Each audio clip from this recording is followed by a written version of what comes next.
नमस्कार। सबसे बड़ा सवाल देख रहे हैं आप, मैं हूं आपके साथ अंशिका।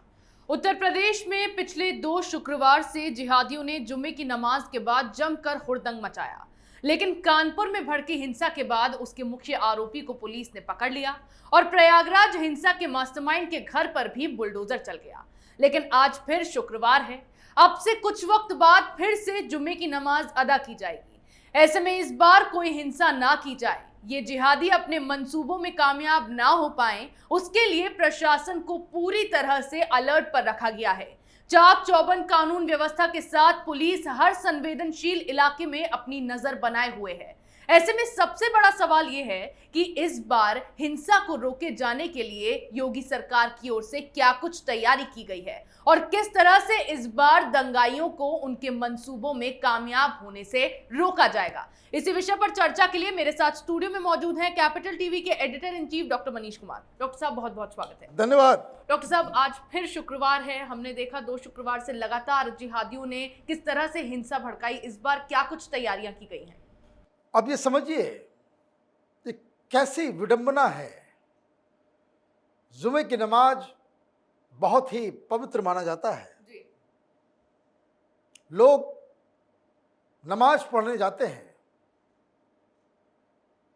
कट्टरपंथियों ने तमाशा बना दिया।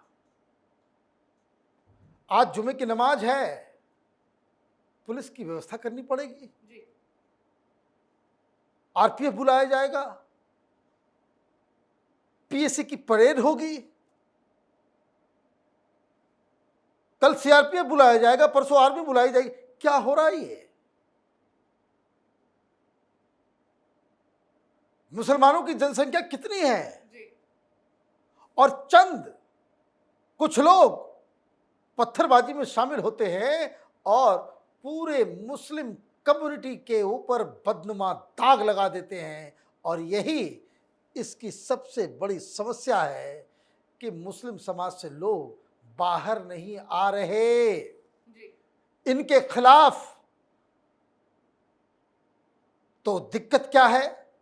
तो दिक्कत यह है कि शासन प्रशासन को लगता है कि there is a tacit understanding कि भाई जो लोग कर रहे हैं वो ठीक कर रहे हैं। भाई मंगलवार के दिन हनुमान चालीसा भी पढ़ा जाता है पूरे देश भर में। जी। पुलिस लाने की जरूरत पड़ेगी? ये नमाज है, ये पूजा पाठ है, ये क्या है? तो 2 सप्ताह से आप कर रहे थे, जी। तो योगी सरकार इस बार व्यवस्था करके रखी, आप कीजिए। इस बार शुद्ध देसी भाषा में बता दूं, जी। आज बवाल हुआ तो कुटाई बहुत तगड़ी होगी। जी। डॉक्टर साहब, हमने देखा कि पिछली बार जब कानपुर में हिंसा भड़की थी तो उसके मास्टरमाइंड को जल्द से जल्द ढूंढ कर निकाला गया। फिर जब प्रयागराज में हिंसा भड़की तो उसके मास्टरमाइंड के घर बुलडोजर चल गया। तो इस बार भी अगर इस चाक चौबंद कानून व्यवस्था के बावजूद हिंसा भड़की तो क्या कुछ नए एक्शन योगी सरकार की ओर से लिए जाएंगे? ये बड़ा अच्छा सवाल है आपका जी। कि कानपुर में ये जफर हयात हाशमी वो पकड़ा गया। 15 मिनट में सारी कुंडली जो है यूपी पुलिस ने जी। निकाल ली थी। प्रयागराज का भी मास्टरमाइंड पकड़ा गया। ये तो इंटरनेशनल आदमी है, एनजीओ चलाता है वेलफेयर के नाम से, और टर्की और सऊदी अरब कहाँ कहाँ से इसके पास पैसे आते हैं, किस चीज़ के लिए? हिंदुस्तान में आग लगाने के लिए। जो टूटा है मकान, उसके अंदर से निकले जो दस्तावेज हैं उसमें पाकिस्तान के भी रिसर्च पेपर निकल रहे हैं। ये क्या बताइए, ऐसे हम लोगों ने सपोलों को पाल रखा है देश के अंदर में। और बेटी, बाप तो बाप, बेटी तो 5-6 कदम आगे। अफजल हम शर्मिंदा हैं, तेरे कातिल जिंदा हैं। ये अफजल बनना चाह रही थी। ये कह रही है कि भाई सुप्रीम कोर्ट जो है वो, तो इस तरह के जिहादी माइंडसेट के लोगों के साथ डील करना तो बहुत जरूरी है। और ये डील करने के लिए ही इतना चाक चौबंद व्यवस्था की गई है। लेकिन आपका सवाल इंटरेस्टिंग इसलिए है कि इतना सब कुछ होने के बावजूद अगर आज लोग निकलते हैं तो मैं तो ये कहूँगा कि जो लोग सड़कों पे निकल रहे हैं वो आईएसआईएस अलकायदा के फरमानों को हिंदुस्तान में लागू कर रहे हैं। आदेश आतंकी संगठन दे रहा, आदेश पाकिस्तान से आ रहा, और इन आदेशों की तामील जो है ये हिंदुस्तान में बैठे ये मीर जाफर कर रहे हैं।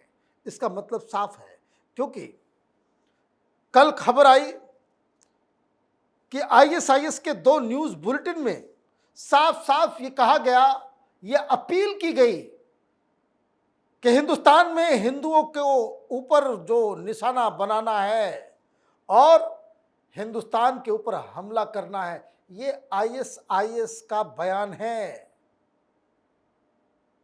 मैं सुनना चाहता हूं, मैं जानना चाहता हूं कि कौन से मस्जिद के अंदर जो फ्राइडे के दिन जो मौलवी मौलाना तकरीर करते हैं उसमें आईएसआईएस को कंडेम किया जाएगा। अगर कंडेम किया जा रहा है तो उसका वीडियो ऑडियो देना चाहिए। आज शाम में, आज 1:30 बजे तो नमाज होगी, और अगर कंडेम नहीं करते हैं आप तो इसका मतलब क्या है? इसका मतलब तो बिल्कुल साफ है कि आदेश वहां से लागू ये लोग कर रहे हैं, और इसलिए ये मसला और भी गंभीर हो जाता है। मैं आपको बार बार कह रहा हूं, सच आंखों के सामने है, हम रिकॉग्नाइज नहीं करना चाह रहे, हम उसको समझना नहीं चाह रहे। अगर कुछ लोगों को समझ में भी आ जाती है उसको इग्नोर कर देना चाहते हैं। अपनी आंखें आप बंद कर लोगे तो अंधेरा नहीं हो जाता। तो दिक्कत यह है कि ये सारी चीजें हो रही हैं, और एक रिसर्च आया 60,000 के आसपास फेक आईडी, अनवेरिफाइड आईडी से ये नुपुर शर्मा के केस को सोशल मीडिया में बढ़ाया चढ़ाया गया, अफवाह फैलाई गई। ये 60,000 पूरे देश दुनिया भर में, और उसमें 7100 आईडीज ये पाकिस्तान से ऑपरेट हो रहे थे, लाहौर, कराची, रावलपिंडी से, और हिंदुस्तान में मुसलमान उसको रिट्वीट कर रहे हैं। तो ये एक हिंदुस्तान के खिलाफ जो जंग हिंदुस्तान के दुश्मनों के द्वारा जो शुरू की गई है उसका एक हिस्सा ये बन जाता है फ्राइडे प्रेयर्स के बाद दंगा। तो ये सारी चीजें क्या बता रही हैं? वो ये कि सरकार को मुस्तैद होना पड़ेगा, सख्ती अपनानी पड़ेगी। जुमे के नमाज के दिन ये बरेलवी मसलक के जो मौलाना हैं तौकीर रजा, उन्होंने फिर बवाल करने की परमिशन मांग रहे थे, परमिशन नहीं दी गई। फिर भी ये कह रहे हैं कि फिर भी हम निकलेंगे सड़कों पे। अब निकलिए सड़क पे। इसका मतलब तो ये कि देश के कानून में आपको भरोसा नहीं है। आप मसला फैल रहा है उसको आप शांत करोगे या आप बवाल करोगे? इस तरह की खबरें देश भर से आ रही हैं। ममता बनर्जी ने तो कुछ लोगों को गिरफ्तार भी किया, लेकिन ओवरऑल वायलेंस वहां पे खत्म नहीं हुआ है। कल फिर फ्राइडे है, बंगाल में भी बवाल मचेगा, यूपी में भी कोशिश की जाएगी, बिहार में भी, झारखंड में भी, रांची में। रांची देखिए, वहां का तो मुख्यमंत्री पता नहीं क्या खाते पीते हैं ये लोग। कह देते हैं कि भाई आवेश में गलती हो गई, कल अगर फिर से बवाल मचा फिर कौन जिम्मेदारी लेगा? डॉक्टर साहब, यहाँ एक अहम सवाल ये भी है कि सरकार को इसमें मुस्तैद होने की ज़रूरत तो है, लेकिन अगर सरकार इसमें कड़ी कार्रवाई करने की कोशिश करती है तो ये कट्टरपंथी, साथ ही कुछ विपक्षी पार्टियां उस कार्रवाई का विरोध करना शुरू कर देते हैं। भाई इनको तो वोट चाहिए। यही तो दिक्कत है कि एक कॉन्स्पिरेसी में मुस्लिम आप, ये कोई विपक्ष का लीडर बोल रहा है कि भाई फ्राइडे नमाज के बाद बाहर नहीं लोगों को निकलना चाहिए, फ्राइडे के नमाज के बाद पुलिस बुलाने की आवश्यकता होगी। भाई आप नमाज पढ़ने जा रहे हो, क्या करने जा रहे हो फॉर गॉड सेक? तो राजनीतिक प्रोटेक्शन जब तक इन लोगों को नहीं मिलता, जैसे ये हयात हाशमी कानपुर का मास्टरमाइंड, समाजवादी पार्टी के उनका रिश्ता जो है वो निकल रहा है। जिन लोगों के साथ उसने प्लान की वो समाजवादी पार्टी के लीडर निकल रहे हैं। ये जावेद, ये टुकड़े टुकड़े गैंग तो खुद भी पॉलिटिकल पार्टी बना रखी है।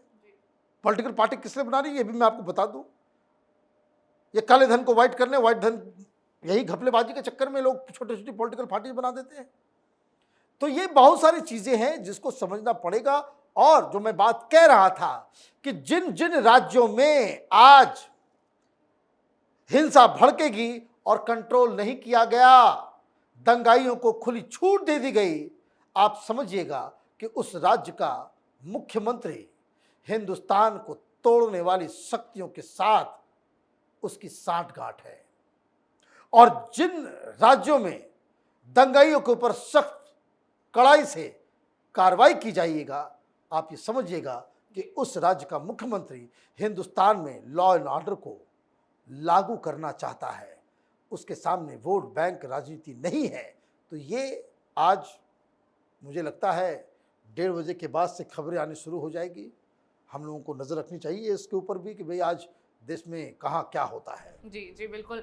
तो योगी प्रशासन को पूरी तरह से अलर्ट मोड पर डाल दिया गया है। मस्जिदों के बाहर कड़ी सुरक्षा व्यवस्था की गई है, वहां ड्रोन से निगरानी की पूरी तैयारी कर ली गई है। तो कानपुर, सहारनपुर, आजमगढ़, प्रयागराज जैसे शहरों में पुलिस बल को तैनात कर दिया गया है।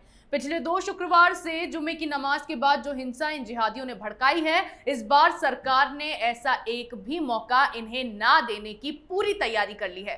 पुलिस की पैनी नजर हर तरफ बनी हुई है और इस बार ये ठान लिया गया है कि अगर किसी भी तरह से माहौल खराब करने की कोशिश की गई तो आरोपी को बख्शा नहीं जाएगा, उस पर सीधे योगी का बुलडोजर चलेगा। इस विषय पर चर्चा के लिए आपका बहुत बहुत धन्यवाद। धन्यवाद। सबसे बड़ा सवाल में मेरे साथ आज इतना ही। अगर आपको हमारा ये वीडियो पसंद आया हो तो इसे लाइक करें, शेयर करें, कमेंट करें, साथ ही हमारे चैनल को सब्सक्राइब करना ना भूलें।